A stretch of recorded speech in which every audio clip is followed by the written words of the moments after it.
English dialogue. Slow but steady wins the race. Once there lived a hare in a forest. একদা একটি জঙ্গলে একটি খরগোশ বাস করত. He was always proud of his speed. সে সবসময় তার গতি নিয়ে গর্ব করত. A tortoise also lived there. একটি কচ্ছপও সেখানে বাস করত. The hare always teased the tortoise for his slow speed. Teased মানে হচ্ছে খোঁচা দেওয়া, অর্থাৎ খরগোশটি সবসময় কচ্ছপটিকে তার ধীরগতির জন্য খোঁচা দিত বা উত্তপ্ত করত. One day the hare was walking. একদিন খরগোশটি হাঁটছিল. Suddenly he saw the tortoise. হঠাৎ করে সে কচ্ছপটিকে দেখল.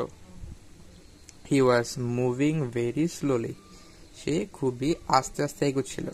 The hare laughed at him, saying, "Hurry up, you are so slow. Can't you move a little bit faster?" এবং খরগোশটি কচ্ছপের উপর হেসে বলল, তাড়াতাড়ি করো, তুমি কি একটু দ্রুত চলতে পারো না? The tortoise felt angry and said, "Why don't we run a race and see who wins?" অর্থাৎ কচ্ছপটি রাগান্বিত হলো এবং বলল, কেন আমরা একটি দৌড় প্রতিযোগিতা করি না এবং দেখি কে জেতে? The hare laughed even more and said, "Why not? Let's do it." খরগোশটি হাসলো এবং বলল, কেন না, চলো শুরু করি. The next morning they started their race.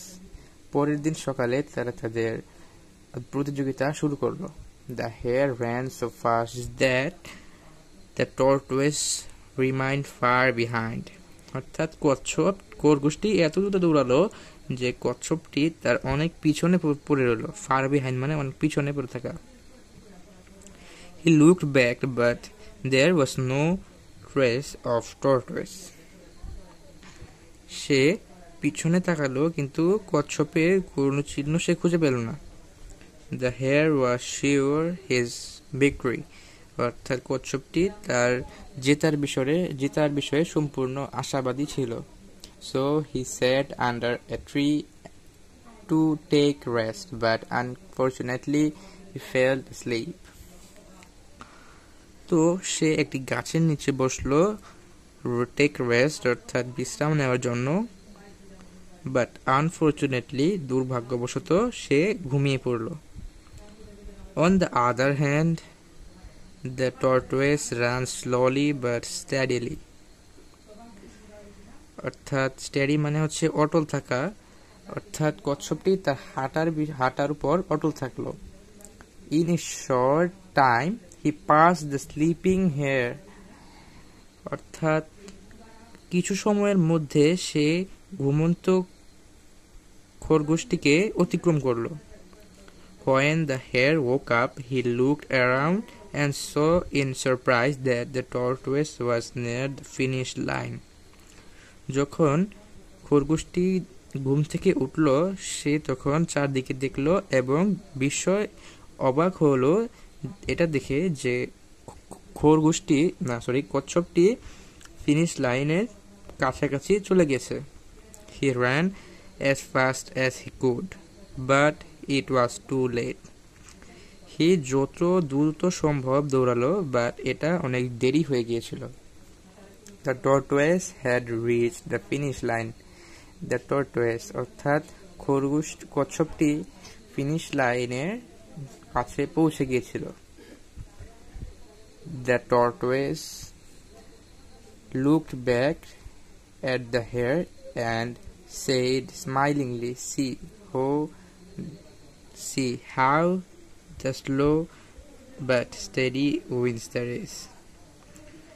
অর্থাৎ কচ্ছপটি পিছনে তাকালো খরগোশটির দিকে এবং হাসতে হাসতে বলল, দেখো কিভাবে ধীরতার উপর অটল থাকার জন্য আমি রেসটা জিতে গিয়েছি.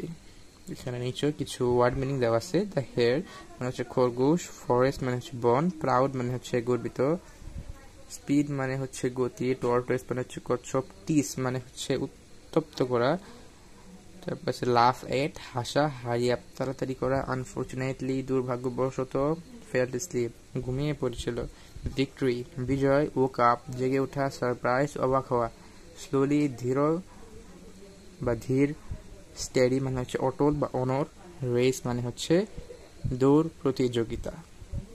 এছাড়া আমাদের আজকের completing story slow but steady wins the race. আমাদের চ্যানেলে নিয়মিত ভিডিও আপলোড করা হয়, সেইগুলো পেতে আমাদের চ্যানেলকে সাবস্ক্রাইব করে রাখুন। আমাদের চ্যানেলে নিয়মিত অ্যাপ্লিকেশন, লেটার, প্যারাগ্রাফ ইত্যাদি আপলোড করা হয়, সেগুলো পেতে আমাদের চ্যানেলকে সাবস্ক্রাইব করে রাখুন। এবং আপনাদের ফ্রেন্ড সার্কেল যারা আছে তাদের যদি প্যারাগ্রাফটি দরকার হয় তাদেরকেও এটি পাঠিয়ে দিবেন। আজকে এই পর্যন্তই, গুড বাই।